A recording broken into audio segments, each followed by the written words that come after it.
Hi friends, இன்னைக்கு நம்ம சேனல்ல ஒரு கப் அரிசி இருந்தா போதும் முஸ்லிம்களோட பாரம்பரியமான வட்டியாப்பம் ஸ்வீட் எப்படி செய்யலாம்னு பார்க்கலாம்.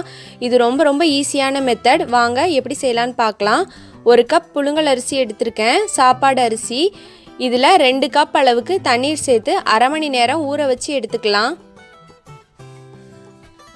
அரிசி ஊறினதுக்கு அப்புறமா பாதி தேங்காய் எடுத்துர்க்கேன். இதை நல்லா அரைச்சிட்டு பால் எடுத்துக்க போறோம். தேங்காய் பால் வந்து கெட்டியான பால் 1 கப்பு, ரெண்டாவது பால் 1 கப் எடுத்து வச்சுருக்கேன். இந்த ரெண்டாவது எடுக்கக்கூடிய பால் தேவைப்பட்டுச்சுன்னா தான் யூஸ் பண்ணணும், இல்லைனா இந்த பாலே போதுமானது. அரிசி நல்லா ஊறி ரெடி ஆயிடுச்சு. இப்போ ஒரு மிக்சி ஜாரில் போட்டு இதை நல்லா அரைச்சி எடுத்துக்கலாம். இந்த அரிசியை அரைக்கும் போது நம்ம எடுத்து வச்சுருக்கிற கெட்டியான தேங்காய் பாலை கொஞ்சம் கொஞ்சமாக சேர்த்து அரைச்சி எடுத்துக்கலாம். இப்போ நல்லா அரைச்சி எடுத்தாச்சு. இது மாதிரி நல்லா நைஸாக அரைச்சி எடுத்துக்கோங்க.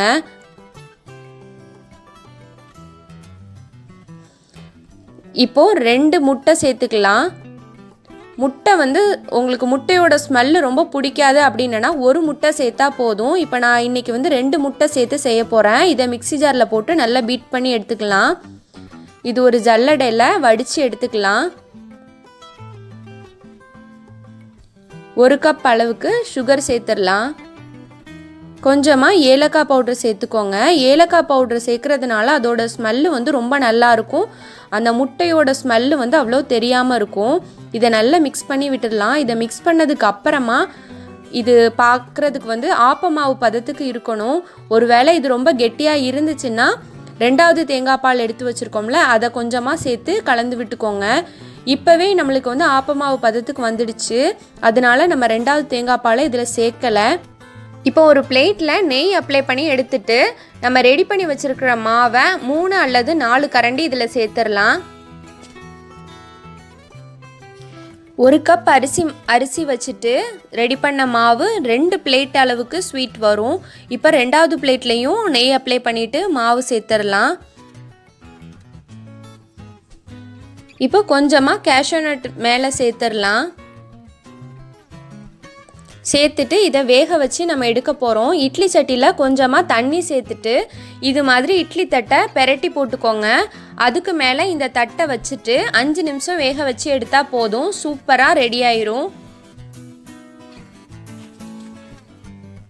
இப்போ 5 நிமிஷத்துக்கு அப்புறமா ஓப்பன் பண்ணி பார்க்கலாம். வட்டியாப்பம் சூப்பராக வெந்துடுச்சு.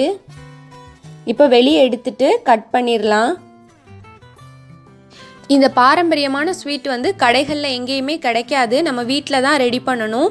இதுவே நாங்கள் 2 டைப்பில் செய்வோம். ஒரு டைப் வந்து அரிசி சேர்த்து இது மாதிரி பண்ணுறது, இன்னொரு டைப் வந்து அரிசி இல்லாமல் தேங்காய் பாலும் முட்டையும் சேர்த்து பண்ணுறது. அது எப்படின்னு டிஸ்கிரிப்ஷனில் லிங்க் கொடுக்குறேன், தேவைப்படுறவங்க செக் பண்ணிக்கோங்க.